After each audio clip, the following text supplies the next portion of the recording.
The Grand Chamber of the Galactic Council floated in the darkness of space, a massive structure of crystal and metal that had witnessed 3 centuries of interstellar diplomacy. Today, the chamber buzzed with tension thick enough to cut with a blade. Representatives from 47 species filled the tiered seats, their various forms creating a tapestry of galactic diversity. Some breathed oxygen, others methane. Some communicated through sound, others through light or chemical signals. But all understood the gravity of this moment. Captain Doyen stood at the speaker's platform, looking impossibly small and young compared to the ancient beings surrounding him. His dark hair was neatly trimmed in military fashion, and his blue uniform bore the simple insignia of the human diplomatic corps. At 32 years old, he represented a species that had barely entered the galactic stage 50 years ago. Most of the assembled powers had been traveling between stars when humanity still lived in caves.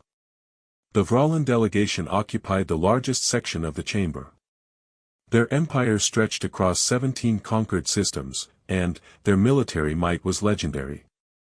At the center of their group sat Empress Nalith herself, a being of terrifying beauty and power. Her body was covered in scales that shifted colors with her moods, currently displaying deep purples and blacks that meant she was displeased or calculating. For eyes, arranged in a diamond pattern on her face, focused on Doyen with an intensity that made his stomach clench. Her form was roughly humanoid but larger, standing nearly 8 feet tall even when seated. Clawed hands rested on the arms of her throne, each finger capable of tearing through steel. The council chairman, a gaseous being named Velther who spoke through a translation device, floated at the center of the chamber. His voice echoed through the hall as he read the terms of the proposed treaty. The words were diplomatic, but their meaning was clear: humanity would cede control of 3 border systems to the Vralin Empire. In exchange, the Vralin would not advance further into human territory. For now. Doyen listened to the terms with his jaw clenched. Those 3 systems held over 2 billion human lives. Mining colonies, farming worlds, research stations, families who had built homes on distant planets. The council spoke of them as acceptable losses, a reasonable price for peace. But Doyen knew what would happen to those people under Vralin rule. The Empire did not treat conquered species kindly. Around the chamber, other species whispered among themselves. The Korthan representative, a being of crystalline structure, clicked softly in what might have been sympathy. The Pelian ambassador, whose species resembled Earth's dolphins but breathed air, made a sound that translated as resigned acceptance. No one spoke against the treaty. No one wanted to risk Vralin wrath by defending humanity. The chairman turned toward Doyen. Captain Doyen, does humanity accept these terms? This was the moment. Doyen had known it was coming for weeks, ever since the Vralin fleet had massed at the border. His superiors on Earth had given him limited authority to negotiate, but they all knew the truth. Humanity had no leverage. Their ships were faster than most species, and their computer technology was advanced, but the Vralin had numbers and experience. In a straight war, humanity would lose. But Doyen had not come here to lose. He took a breath and stepped forward.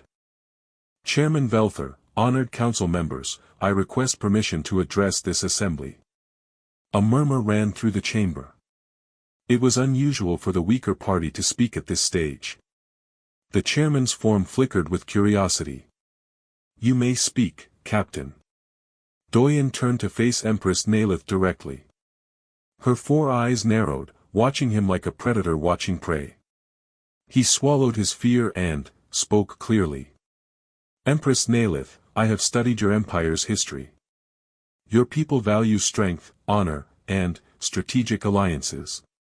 You have conquered through military might, yes, but you have also absorbed cultures through marriage bonds and diplomatic unions. Your own grandmother secured 3 systems through marriage to the Korthan Prince Regent 200 years ago. The chamber fell silent. Nalitha's scales shifted to a deep red, signaling surprise or anger. Doyen could not tell which. He continued, I stand before you today not as a conquered supplicant, but as a potential ally. Humanity offers something your empire has never possessed, quantum computation technology that surpasses anything currently in galactic use.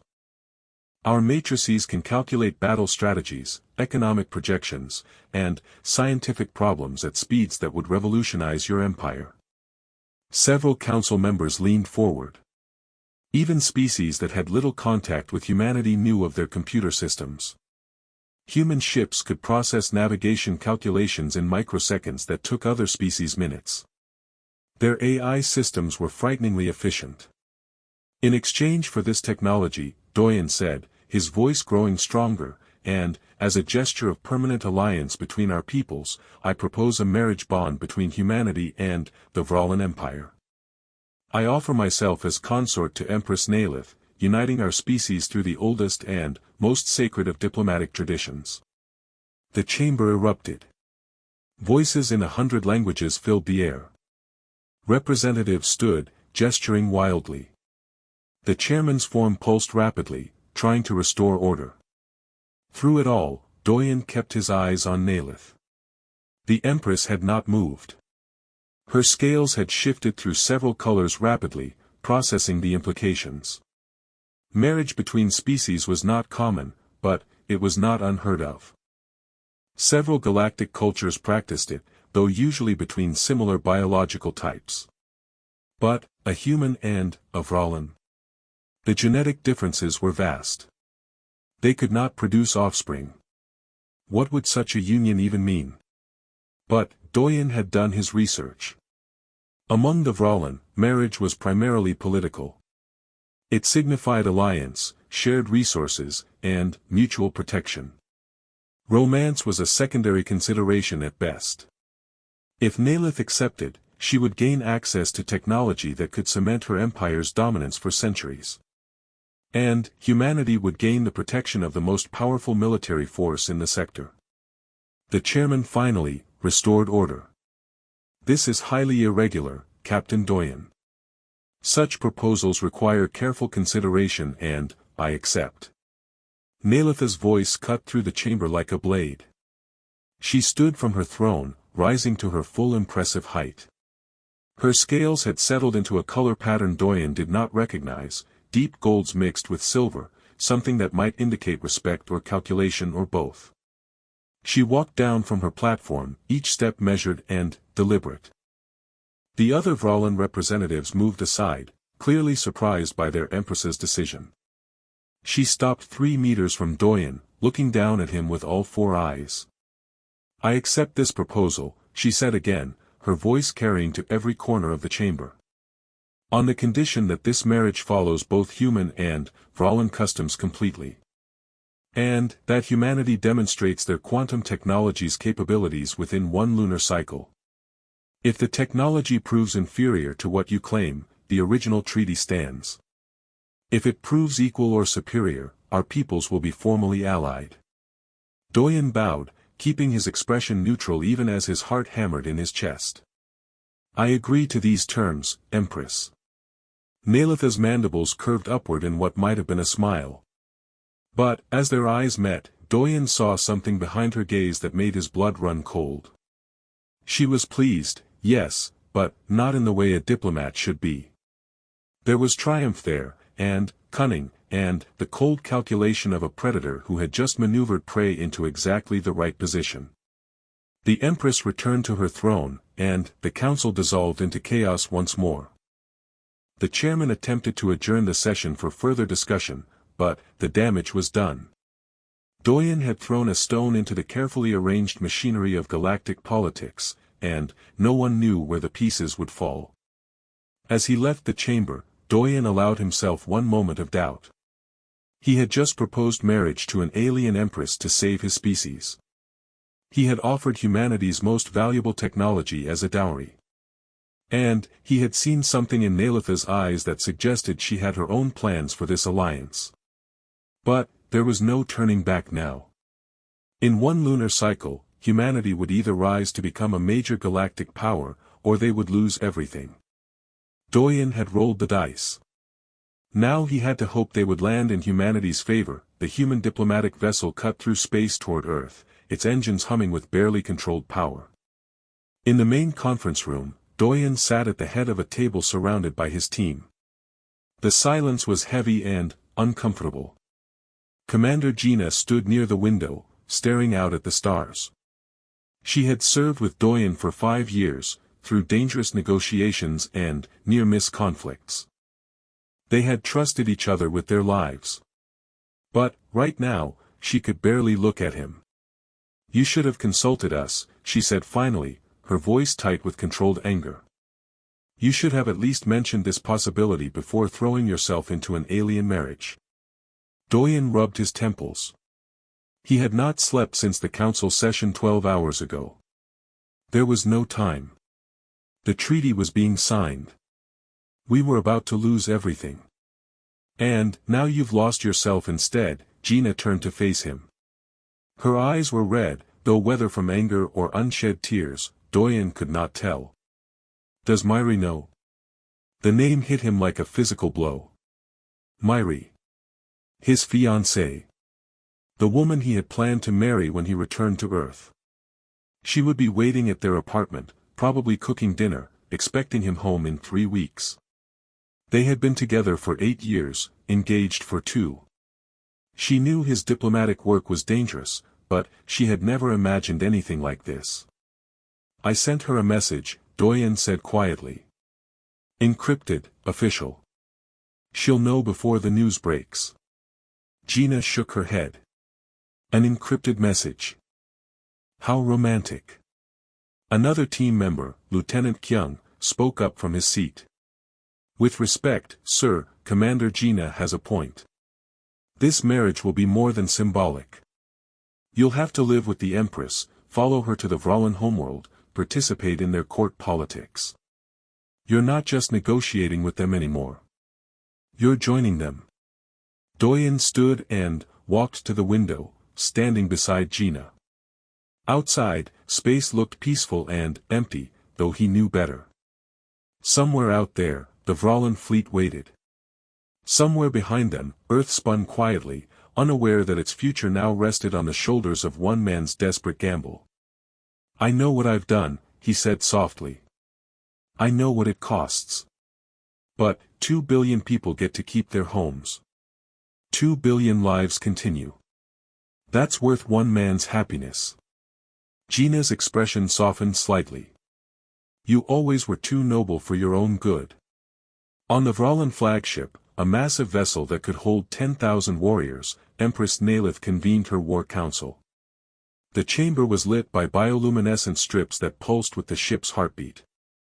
6 of her most trusted advisors surrounded her, their scales showing various patterns of concern and confusion. Vorix, her chief military strategist, stepped forward. His scales were battle-scarred and a darker shade than most Vralin, marking him as a warrior of many campaigns. "My Empress, I must speak frankly. We have the military advantage. We could take those human systems in a matter of weeks. Why bind ourselves to this marriage alliance?" Nalitha's scales rippled with colors that indicated amusement. "Because, Vorix, you think too much like a soldier and not enough like an empress. Yes, we could conquer those systems. And then, we would fight the human system by system, world by world, spending resources and warriors for years. They may be young, but they are tenacious." She stood and paced around her council, her claws clicking on the metal floor. "But, this way, this marriage grants us something far more valuable than 3 systems. It grants us access. The human, this Captain Doyen, will live on my ship, in my palace, within my empire. Through him, we learn their defensive networks, their ship deployments, their weaknesses." Another advisor, a female named Kalira who managed intelligence operations, nodded slowly. "You intend to use the alliance as a cover for infiltration." "Precisely," Nalith said. "The quantum technology they offer is genuine, I have no doubt.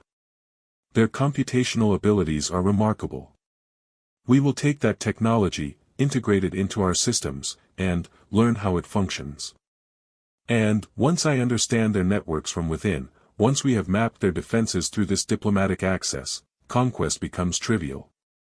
Borix's scales shifted to show approval. The marriage is not a peace treaty. It is a siege strategy. The best kind, Nalith agreed. One where the enemy welcomes you through their gates. She returned to her throne, her scales settling into the deep purples of satisfaction. Prepare the ceremonial ships. We will honor their customs and ours. The wedding will be a grand spectacle. And, while the galaxy watches that spectacle, we will position our fleets. Back on Earth, the news had broken like a bomb. Every screen, every news feed, every social channel carried the same story. Captain Doyen had proposed marriage to the Vralin Empress to save humanity from conquest. Reactions split sharply down ideological lines. In the capital city, protesters filled the streets. Some called Doyen a hero, a man willing to sacrifice everything for his species. Others called him a traitor, arguing that he had sold humanity's independence for a temporary peace. Signs waved in the air with messages in a dozen languages. The human assembly convened in emergency session.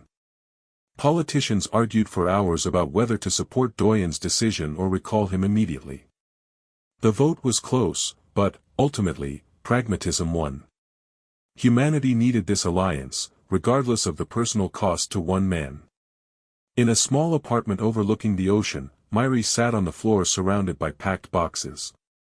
She and Doyen had been planning to move to a larger place when he returned from the Axis Prime negotiations. The new apartment had a second bedroom for the children they had talked about having. Now those plans lay in ruins. She had received his message 3 hours ago. Official, encrypted, full of diplomatic language about duty and necessity and sacrifice. But, at the end, he had added one line in plain text, "I'm sorry. I love you. I always will." Myri had not cried yet. The shock was too great, too overwhelming. Part of her understood, intellectually, what he had done and why. She had always known that Doyen took his duty seriously, that he believed in protecting others even at great personal cost. But, understanding and accepting were two different things. Her communicator buzzed constantly with messages from friends, family, and news agencies trying to get her story. She ignored them all. What could she say? That the man she loved had married an alien empress and she was supposed to just accept it because it saved billions of lives. That her pain was insignificant compared to the greater good? She stood and walked to the window. Outside, the ocean waves crashed against the shore, indifferent to human drama. Somewhere up in that sky, beyond the clouds and atmosphere, Doyen was traveling toward a future that did not include her.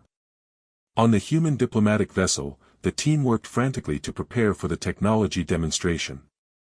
Dar. Hyojin, the lead quantum physicist, coordinated with Earth-based laboratories to select which systems to show the Vralin. She was a woman in her 50s, brilliant but practical, and she understood the stakes better than most. "We need to show them enough to prove the technology's value," she explained to Doyen during a briefing, "but not so much that they can immediately reverse engineer everything. The quantum matrices we're offering are real and functional, but they have layers of complexity that will take years to fully understand." Doyen nodded. How long before they could replicate the systems on their own? If they're as smart as their reputation suggests. 5 to 10 years. Maybe faster if they dedicate enough resources. Hyojin pulled up holographic displays showing the intricate mathematics behind the quantum computations. But, here's the interesting part. These systems require regular updates and maintenance. The quantum states are fragile. We'll be providing that support as part of the alliance, which gives us ongoing access to their networks. Something in her tone made Doyen look at her more carefully. "You're thinking beyond just the demonstration, aren't you?" Hyojin smiled slightly. "I'm thinking that if we're going to share our technology with an empire that may not have our best interests at heart, we should be smart about it. Every system we install will have monitoring capabilities. Nothing overtly hostile, just diagnostic tools to ensure proper function.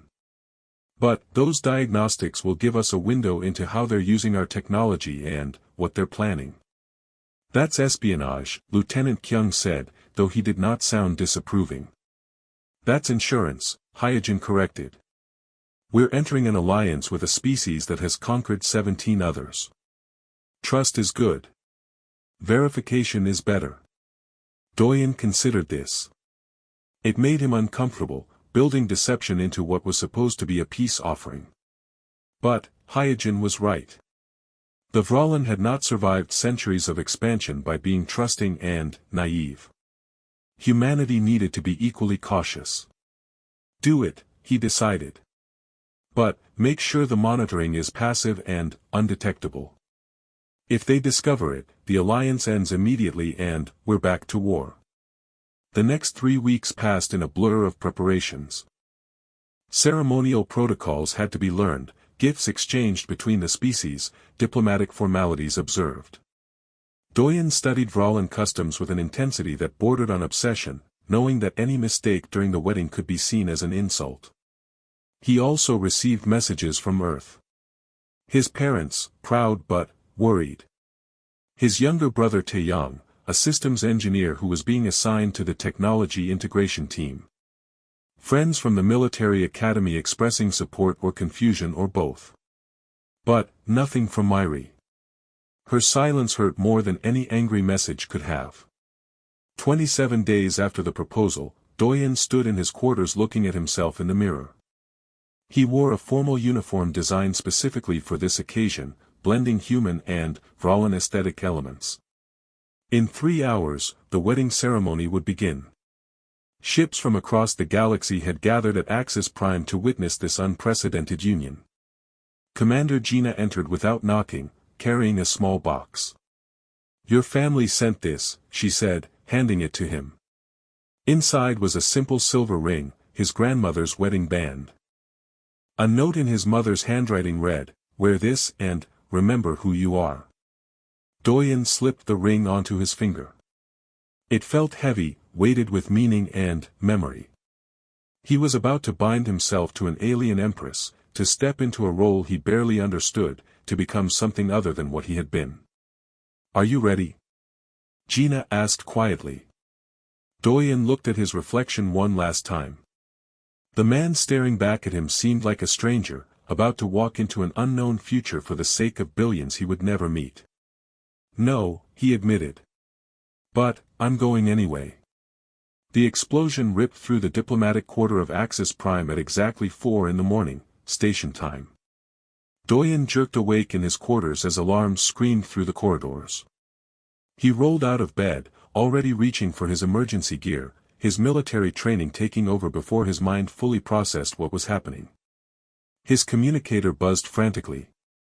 Commander Gina's voice came through, tense and sharp. Sir, we have a situation. A Vralin supply ship just exploded near the human delegation wing. Casualties unknown. Station security is calling it sabotage. Doyen pulled on his uniform, his fingers working automatically despite the adrenaline flooding his system. On my way. Seal our section and account for all personnel. He ran through the corridors, dodging confused delegates from other species who were emerging from their quarters. The smell of smoke reached him before he arrived at the scene. Fire suppression systems had activated, filling the area with foam, but he could see the twisted metal where the Vralin ship had been docked. Bodies lay on the deck, some moving, others terrifyingly still. Station security had already cordoned off the area. A Korthan officer, his crystalline body refracting the emergency lights into rainbow patterns, stopped Doyen at the barrier. No one enters. This is a crime scene. I'm Captain Doyen. The explosion happened near my delegation. The officer consulted his data pad, then nodded. Your people are accounted for. No human casualties. But 3 Vralin merchants are dead, and 7 injured. Doyen felt cold despite the heat still radiating from the wreckage. 3 days before his wedding to Empress Nalith, someone had attacked Vrallan interests near the human quarter. The implications were obvious and damning. Commander Gina appeared at his side, slightly out of breath. Preliminary analysis from our sensors shows the explosive was of human manufacture. Military grade. The kind we use for ship hull breaching. That's impossible, Doyen said immediately. Our weapons are locked in secure storage. Station security monitors everything. I know, sir. But, the evidence is there. Someone either stole human explosives or manufactured fake evidence to frame us. Gina lowered her voice. Either way, this threatens the Alliance. If the Vrallan believe we did this. She did not need to finish the sentence. Doyen could already imagine Empress Nalitha's reaction. At best, she would demand a full investigation that would delay the wedding. At worst, she would consider the marriage proposal void and resume military operations against humanity. Across the station, in the Vrallan section, Nalith received the news with cold fury. Her scales flashed deep red, the color of rage, as her security chief explained the situation. Vorik stood at her side, his expression unreadable. Human explosives, the security chief repeated. No doubt about the signature. Our analysis confirms it. Nalitha's claws extended unconsciously, scratching marks into the arms of her throne. 3 of my subjects dead. On a station that guarantees diplomatic immunity and safety. She turned her 4 eyes toward Vorik's. Your assessment. The strategist considered carefully. 2 possibilities, my Empress. Either the humans are sabotaging the Alliance themselves, which makes no sense given their weak position. Or a third party wants this alliance to fail and is framing humanity for the attack. Who benefits from our continued conflict? Nalith asked, though she suspected she already knew the answer. The Keltharian Syndicate, Vorik said immediately. They've been selling weapons and supplies to both sides of this conflict for years. Peace would devastate their profit margins. They have the resources and motivation to conduct this kind of operation. Nalith stood and walked to the window of her chambers. Outside, Axis Prime rotated slowly, its lights twinkling like artificial stars. The human, Doyen. What do you know of his character? Everything we've gathered suggests he is honorable by human standards, Vorik replied. Military trained, strong sense of duty, willing to sacrifice personal happiness for his species' survival. Not the profile of someone who would conduct a terrorist attack. Then, we investigate, Nalith decided. Quietly. I want to know who is trying to manipulate us, and I want proof before the wedding. Commander Gina had reached the same conclusion as Vorik's, though from the human perspective. She gathered a small team and began reviewing security footage from the hours before the explosion. What she found was disturbing. The supply ship had docked 6 hours before the explosion. During that time, 3 figures in maintenance uniforms had approached the ship, carrying equipment cases.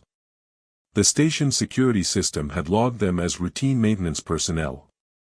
But, when Gina enhanced the footage, she noticed something odd. Their movements are wrong, she explained to Lieutenant Kyung, who had joined her investigation. Watch how they walk. That's not the gait of maintenance workers carrying heavy equipment. That's military precision. Trained soldiers pretending to be civilians. Kyung ran the images through identity verification software. No matches in the station's personnel database. These people don't officially exist. Because they're not station personnel, Gina said. They're infiltrators. Someone paid them to plant that bomb and frame us for it. She pulled up financial records, following the money trail. Look at this. The maintenance company they're supposedly from received a large payment 3 days ago from a shell corporation. And that shell corporation traces back to the Keltharian Syndicate, Kyung finished. On the other side of the station, a young human liaison officer named Salmon was having her own revelation. She had been assigned to learn Vralin customs in preparation for the wedding, which meant spending time with the Vralin delegation. Over the past month, she had become friendly with a guard named Rutik, a younger Vralin who was less rigid than his superiors. They sat together in a quiet observation lounge, watching ships come and go from the station. Salmon had initially just been doing her job, learning about Vralin culture. But, somewhere along the way, Rutik had become something like a friend. "My people are not happy about this marriage," Rutik admitted quietly, his scales showing patterns of concern. "Many see it as weakness. The Empress accepting a human as consort. It goes against everything we've built our empire on." Salmon chose her words carefully. "But, the Empress is wise. She must see advantages we don't." Rutik's scales flickered with uncertainty. "Perhaps. Or perhaps she has no choice. There are factions within our court, within our military, who push for constant expansion. If the Empress showed weakness, if she refused to continue conquering, they might move against her." This surprised Salmon. "You mean a coup? Against your own Empress?" "It has happened before in our history," Rutik said. "A century ago, an emperor tried to make peace with the Korthan Federation. His generals saw it as betrayal and removed him from power. The war continued for another 40 years. He looked at Salmon with what might have been sympathy in his alien features. "I tell you this because I think your Captain Doyen should understand what he's marrying into. This alliance is dangerous for both sides." Salmon reported this conversation to Doyen later that evening. He sat in his quarters, reviewing security reports about the explosion, when she arrived with her information. The pieces were starting to come together, forming a picture that was far more complex than a simple peace treaty. "So the Empress might be trapped by her own military," Doyen said thoughtfully. "If she refuses to expand, they might remove her. But, if she continues expanding, she eventually comes into conflict with powers she cannot defeat. The marriage gives her a way out," Salmon suggested. "An alliance with humanity looks like strength, not weakness. But, she might also be using it as cover to infiltrate us," Doyen finished. He had suspected as much from the beginning, from the calculating look in Nalitha's eyes when she accepted his proposal. And, now someone is trying to make sure this alliance never happens. His communicator buzzed. It was a secure channel, encrypted heavily. Doyen activated it to find an anonymous message with attached files. The sender's identity was hidden, but the content was clear: detailed Vralin military plans showing invasion routes into human space, deployment schedules, and strategic analysis. The wedding was listed as Phase 1, Access Acquisition. Doyen's blood ran cold as he read through the documents. Every suspicion he had harbored was confirmed.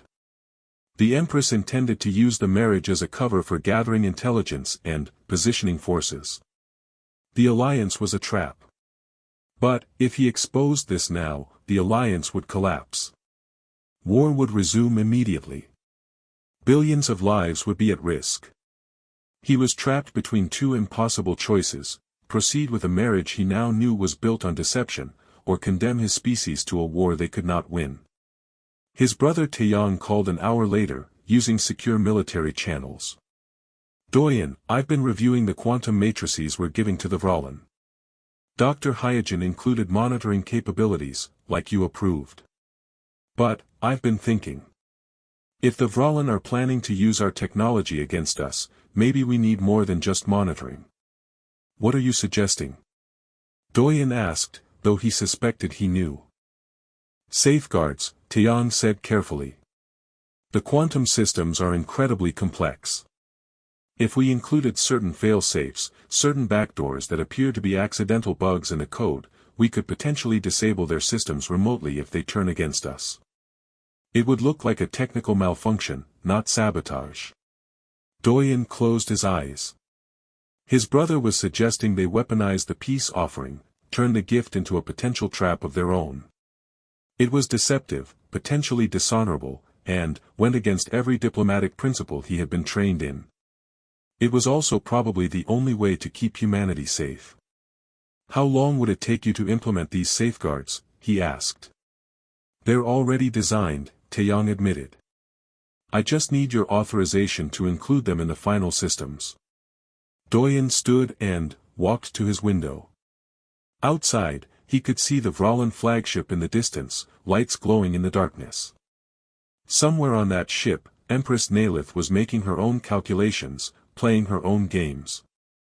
Both sides maneuvering for advantage, both sides preparing for betrayal.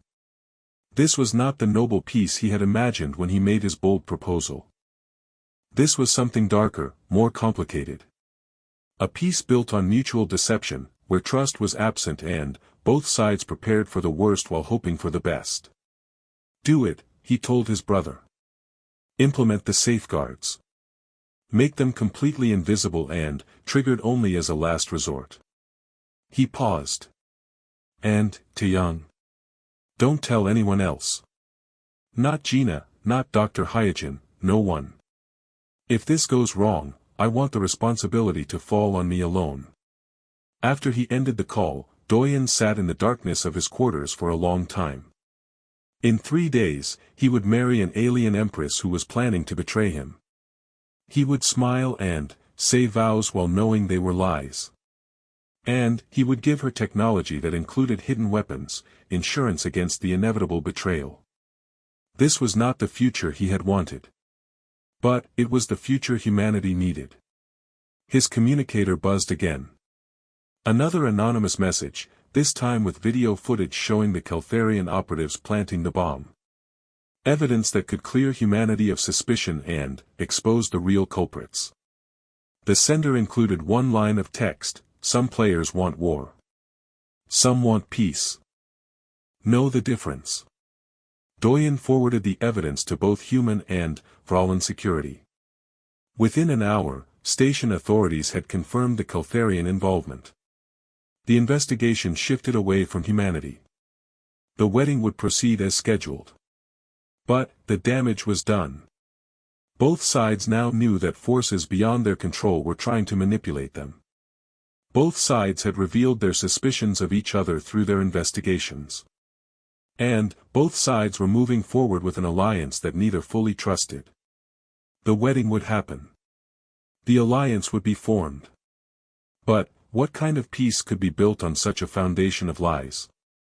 Doyen did not have an answer.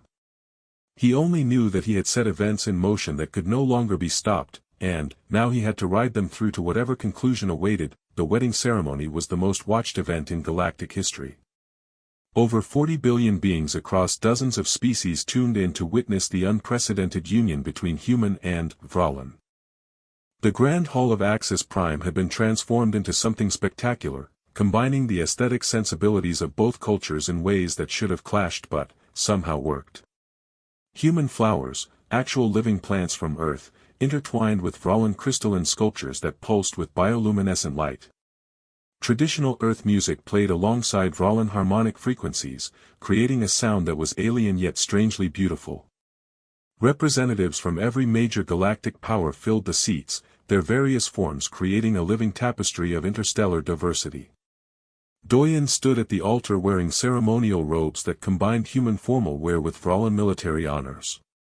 His hands were steady, but his mind raced. In his pocket, he carried his grandmother's ring. Against his chest, hidden beneath the robes, he wore a data chip containing the backdoor codes to the quantum systems, insurance against betrayal. He was a walking contradiction, dressed for peace while prepared for war. Empress Nalith approached from the other end of the hall, and, even knowing what he knew about her plans, Doyen had to admit she was magnificent. Her scales had been polished until they gleamed, arranged in patterns that signified both power and hospitality in Vralin culture. She wore armor that had been passed down through her family for 6 generations, each piece a work of art that told stories of conquest and glory. Her 4 eyes were fixed on Doyen with an intensity that made him wonder what calculations were running behind them. The ceremony began with traditional human vows. Doyen spoke words about love and partnership that felt hollow in his mouth, knowing that this union was based on political necessity rather than genuine feeling. He promised to honor and cherish, to stand beside her in joy and hardship, words that generations of humans had spoken with honest hearts. He spoke them with the heart of a soldier doing his duty. Then came the Vralin portion of the ceremony. Nalitha's vows were more pragmatic, speaking of alliance and shared strength, of combining their people's capabilities to achieve greatness. She promised protection and respect, acknowledgement of his status within her empire. Her words were carefully chosen, binding her to specific obligations under Vralin law while revealing nothing of her deeper intentions. They exchanged gifts as required by both traditions. Doyen presented Nalith with a data crystal containing the quantum matrix specifications, humanity's greatest technological achievement handed over with formal ceremony. Nalith presented Doyen with a blade forged from metals found only on the Vralin homeworld, a weapon that marked him as part of her personal guard, someone who could stand in her presence armed and be trusted. The irony was not lost on him. They were both handing each other weapons while pretending to offer gifts.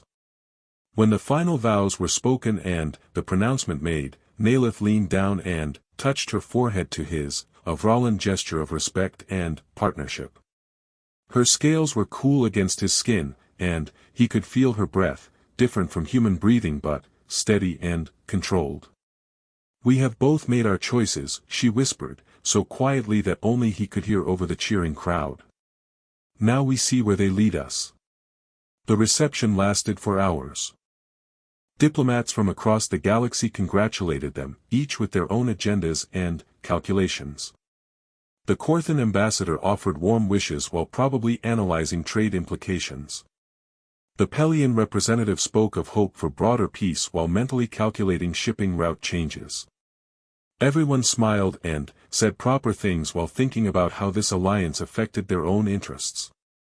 Doyen played his role perfectly, the devoted consort, standing beside Nalith as she held court.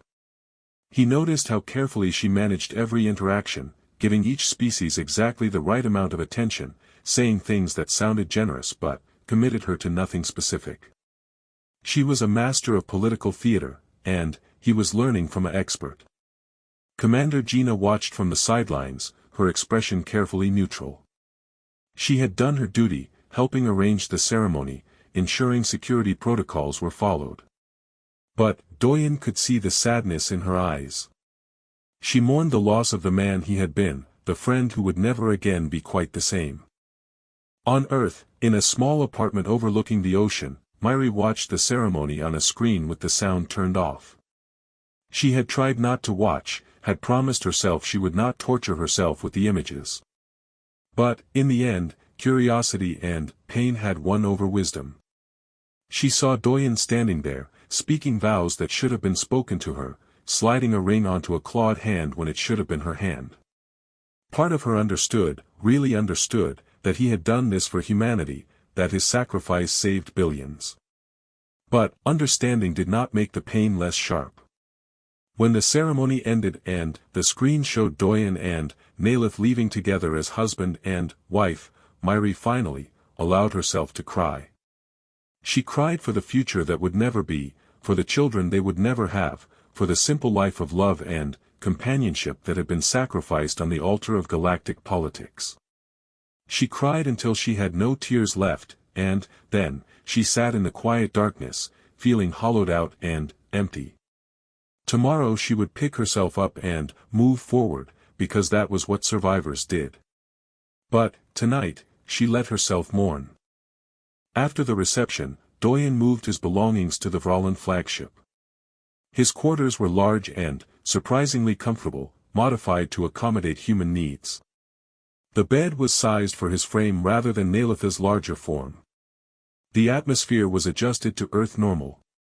Someone had even included some items from his previous quarters, personal effects that made the space feel less alien.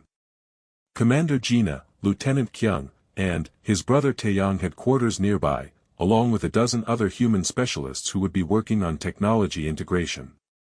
They were technically his staff, but really they were insurance, humans placed strategically throughout the Vralin fleet to gather intelligence and maintain connection to Earth. Late that night, there was a knock on his door. Doyen opened it to find Empress Nalith standing there, alone. She had removed her ceremonial armor and wore simpler robes, though she still towered over him even in casual dress. "May I enter?" she asked formally. Doyen stepped aside. His quarters had a sitting area with chairs designed for both human and Vralin anatomy. They sat across from each other, two beings from different worlds trying to navigate an impossible situation. For a long moment, neither spoke. Then, Nalitha's scales flickered with colors Doyen had learned meant contemplation or uncertainty. "I know you have seen the invasion plans," she said quietly. Doyen's hand moved unconsciously toward his pocket where the data chip rested, then stopped. "I have. And, I know your technology includes safeguards against misuse," Nalith continued. "My engineers are skilled, but not skilled enough to hide their discovery from me." They stared at each other, the truth finally laid bare between them. Both had entered this alliance with deception. Both had prepared for betrayal. Both had played games with each other while smiling for the cameras. "So what now?" Doyen asked. "We proceed with this charade while preparing to destroy each other." Nalitha's scales shifted to a deep blue, a color Doyen had not seen before. According to the cultural briefings, it meant something like respect or admiration in certain contexts. Or we could try something different. Something neither of us planned for. "Which is?" "Honesty," Nalith said. "The invasion plans you saw are real. My military council demanded them. I have generals who would gladly remove me from power if I showed weakness.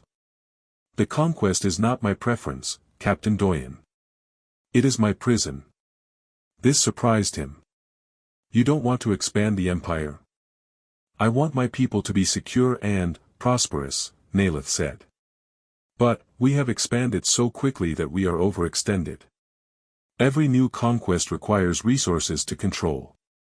Every new species we subjugate breeds resentment and resistance. We have built an empire that must constantly grow or collapse, and I am trapped at the center of it." She stood and walked to the window, looking out at the stars. "When you proposed this marriage, I saw it as an opportunity to infiltrate your species, yes. But, I also saw it as something else. An excuse. A reason to tell my generals why we were not attacking, why we were negotiating instead. A way to buy time." Doyen processed this. Time for what? To find another path, Nalith turned back to him. "I have ruled for 2 centuries. I am tired of war. But, I cannot simply stop without appearing weak. If I am seen as weak, I will be replaced by someone who believes conquest is the only answer. Someone worse than me." She returned to her seat, her 4 eyes fixed on his face. "You made a bold proposal to save your people. Perhaps we can make an even bolder one together. Instead of 2 sides preparing to betray each other, we could actually try to build something genuine. We could identify the forces on both sides that benefit from continued conflict and remove them." "You're talking about fighting our own people," Doyen said slowly. "I am talking about peace," Nalith corrected. "Real peace, not this fragile thing built on mutual deception. But, it will require taking risks. Trusting each other despite every reason not to." Doyen thought about the Keltharian Syndicate, the group that had tried to sabotage the alliance. He thought about the warmongers in Nalitha's court who pushed for endless expansion. He thought about politicians on Earth who saw the alliance as surrender rather than strategy. "There are forces that profit from our conflict," he said. "The Keltharians externally, but also elements within our own governments. If we exposed them, we would make powerful enemies," Nalith finished. "But, we would also remove obstacles to genuine peace." It was insane. It was dangerous. It could get them both killed. But, it was also, Doyen realized, possibly the only way to create something real from this arrangement.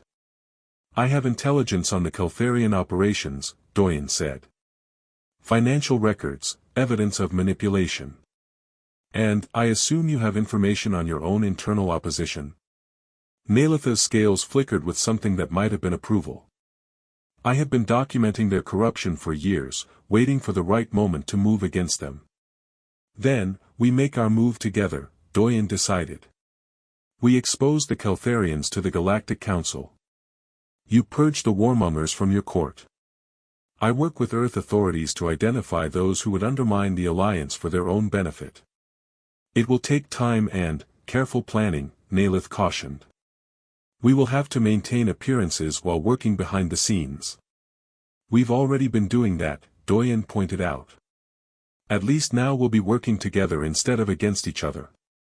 Nalith stood and offered her clawed hand.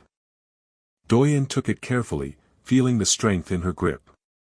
They shook on the agreement, two politicians making a pact that would determine the fate of billions.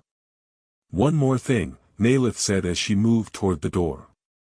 I am sorry about your human female. Myri. I know what this marriage cost you personally. Doyen was surprised she knew the name. Thank you. If we succeed in building real peace, Nalith continued, perhaps personal happiness will no longer need to be sacrificed for political necessity. Perhaps future generations of our peoples can make their own choices. After she left, Doyen sat alone in his quarters for a long time. They had just made an incredibly dangerous decision, choosing to trust each other despite all evidence suggesting they should not. They would be fighting enemies on multiple fronts, including within their own power structures. But, for the first time since this whole situation began, Doyen felt something like hope. Not the desperate hope of a drowning man grasping at anything that floats, but the solid hope of someone who has found an ally in unexpected circumstances. He took out his grandmother's ring and looked at it in the dim light. It had been meant to symbolize love and commitment. Instead, it had become a reminder of what he had sacrificed. But, perhaps, in time, it could mean something else. Not romantic love, but a different kind of bond, forged through shared struggle and mutual respect. The path ahead would be difficult. They would face opposition, betrayal, and danger. But they would face it together, two unlikely partners bound by necessity and, perhaps, eventually, by something approaching friendship. Doyen put the ring away and began planning. There was work to do, enemies to identify, strategies to develop. The wedding was over, but the real marriage, the real alliance, was just beginning. The next 6 months transformed the galaxy in ways few had anticipated. The changes began quietly, with small movements that most observers missed, but they built into something that would reshape interstellar politics for generations. The first major move came 3 weeks after the wedding. Doyen and Nalith, working together in careful coordination, presented evidence to the Galactic Council exposing the Keltharian Syndicate's manipulation. The documentation was overwhelming. Financial records showing payments to terrorist groups, intercepted communications revealing their orchestration of conflicts, and proof that they had been playing multiple species against each other for profit. The council session where the evidence was presented lasted 14 hours. Representatives from species who had been at war with each other for decades discovered they had both been manipulated by the same third party. The Pelian ambassador wept when she learned that a border skirmish that killed thousands of her people had been artificially provoked by Keltharian agents. The verdict was unanimous. The Keltharian Syndicate was declared an enemy of galactic peace.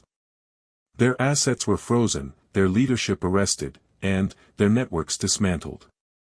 It was the most significant council action in over a century, and it sent shockwaves through every species that had profited from conflict. But the external victory was only half the battle. The internal struggles were more dangerous because they were more personal. On the Vralin homeworld, Empress Nalith convened her full court for the first time since the wedding. The grand hall was filled with generals, administrators, and nobles who had served her empire for decades. Many of them had grown wealthy from conquest, their positions dependent on continued expansion. Nalith stood before them wearing full battle armor, a symbol that she was prepared for war if necessary. Beside her, Doyen stood in his formal consort robes, representing the human alliance. The message was clear: she was not acting alone. "I have served this empire for 237 years, Nalith began, her voice carrying to every corner of the hall. "I have expanded our territory 17-fold. I have brought prosperity and security to our people. But I have also brought endless war." Murmurs ran through the assembled nobles. Several generals exchanged glances. Recent investigations have revealed that certain members of this court have been accepting bribes from the Keltharian Syndicate, Nalith continued. "They have been pushing for aggressive expansion not for the glory of the empire, but for personal profit. They have manipulated me, your Empress, treating me as a puppet to advance their own wealth."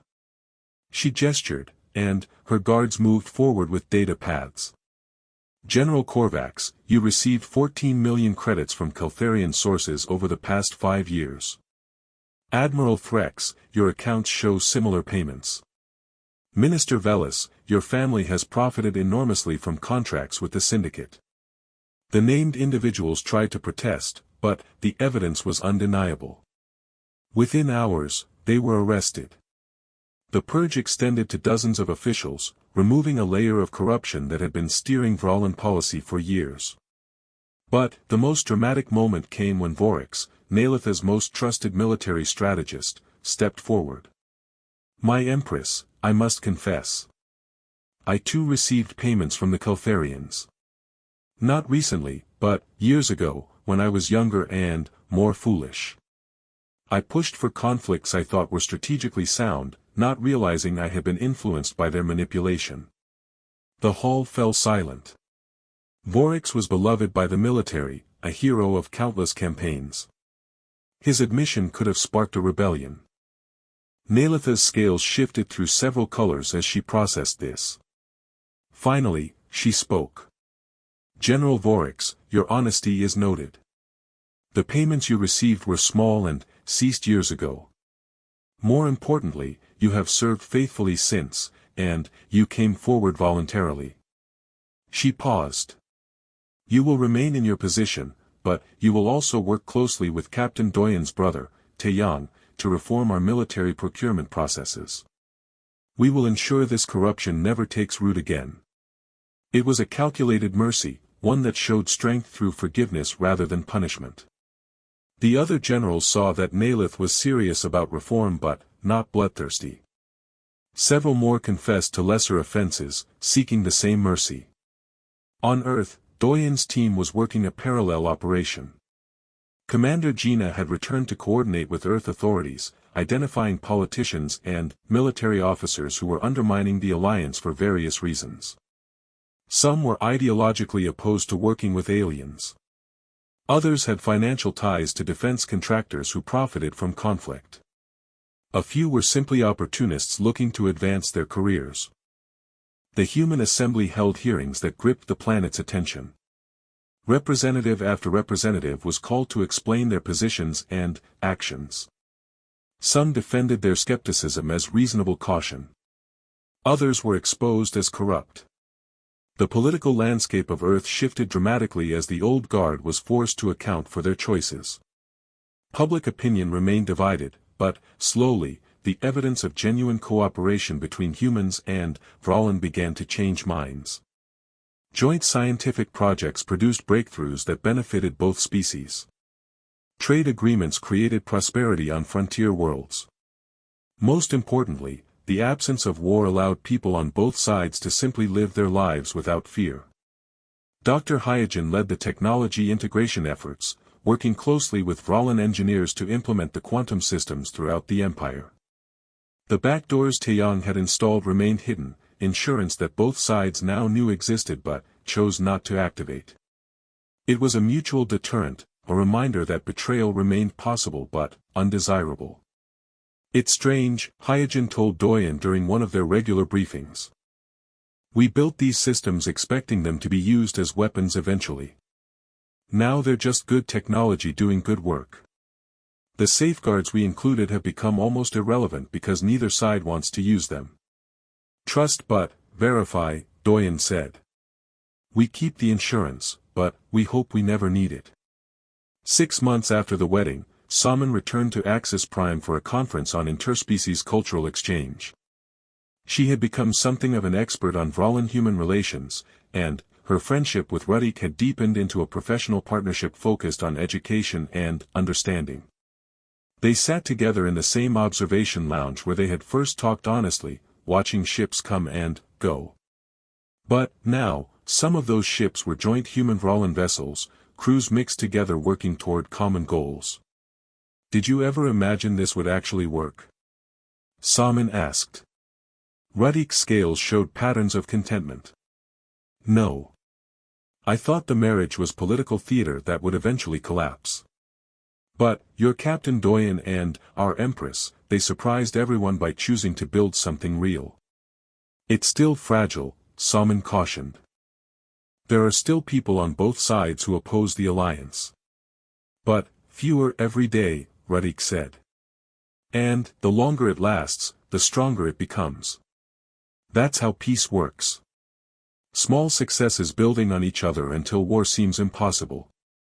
The first joint colony was established on a planet designated New Horizon, located between human and Vralin space. The settlement was carefully planned, with architecture that accommodated both species' needs. Human families lived next to Vralin families. Children from both species attended the same schools, learning each other's languages and customs. Taeyong visited the colony during its first month of operation, inspecting the communication systems he had helped design. He found himself in a playground watching human and Vralin children playing together. They had invented a hybrid game that combined elements from both cultures, shrieking and laughing in a universal language of joy. My brother sacrificed everything for this, Taeyong said to his companion, a Vralin engineer named Kalira. I used to wonder if it was worth it. Now I think I understand. Peace is always worth the price, Kalira replied. Though it is easier to say that when you are not the one paying it. On Earth, Myri had indeed moved forward with her life. The research vessel she joined was exploring uncharted sectors, seeking new worlds and cataloging alien life. The work was challenging and fulfilling, giving her purpose beyond the pain of loss. One evening, as her ship passed near a communications relay, she received a message. It was from Doyen, the first personal communication he had sent in 6 months. She almost deleted it without reading, but curiosity won. The message was simple and honest. He acknowledged the pain he had caused her. He did not ask for forgiveness or try to justify his choice. He simply wanted her to know that he thought of her often, that he hoped she was well, and that he understood if she never wanted to hear from him again. At the end, he added, the alliance is working, Myri. We're building something good here. I wish you could see it. I wish things could have been different. But, I'm trying to make the sacrifice mean something. Myri read the message 3 times, then, sat in her quarters for a long time. She still felt the pain, the sense of what might have been. But, she also felt something else, a small measure of peace. Closure, perhaps, or simply the passage of time doing its slow work of healing. She wrote back. Her message was brief, but not unkind. She told him she was glad the alliance was succeeding. She said she was moving forward with her life and finding happiness in her work. She did not say she forgave him, because she was not sure she did completely. But, she wished him well, and she meant it. It was not the ending their love story should have had, but it was an ending that both could live with. A year after the bold proposal, the Galactic Council held a special session to formally recognize the Human-Vralin Alliance as a permanent fixture of interstellar politics. Doyen and Nalith attended together, no longer strangers pretending to be united, but genuine partners who had learned to trust and respect each other. They stood before the council as the formal recognition was read. Other species watched with a mixture of respect and calculation. The alliance had fundamentally altered the balance of power in the galaxy. Some species sought to join it, hoping to benefit from the technology and security it offered. Others withdrew, uncertain how to navigate this new reality. After the ceremony, Doyen and Nalith walked alone through the corridors of Axis Prime. It had become their habit to debrief privately after major events, discussing what went well and what challenges lay ahead. "Do you ever regret it?" Nalith asked. "The proposal, the marriage, everything that followed?" Doyen considered the question carefully. He thought about Myri, about the simple life he might have had. He thought about the stress and danger of the past year, the enemies they had made, the difficult choices that still haunted him. "I regret the pain it caused others," he said finally. "But I don't regret the result. We've built something good here, something that might last." "Not might," Nalith corrected gently. "Will. We have created foundations strong enough to support generations. Our children, biological or metaphorical, will inherit a galaxy where cooperation is possible." They reached the observation deck and stood looking out at the stars. Somewhere out there, the joint colony on New Horizon was thriving. Somewhere, human and Vrallan scientists were making discoveries together. Somewhere, former enemies were learning to live as neighbors. "I never expected to care about you," Nalith admitted. "When I accepted your proposal, it was pure calculation. But you have proven to be a true partner. A friend, even." Doyen smiled. "That's more than most political marriages can claim." Indeed, Nalitha's scales showed patterns of warmth and contentment. "We started with a bold proposal built on desperation and deception. But we've created something honest from that dishonest beginning. Perhaps that is the real achievement."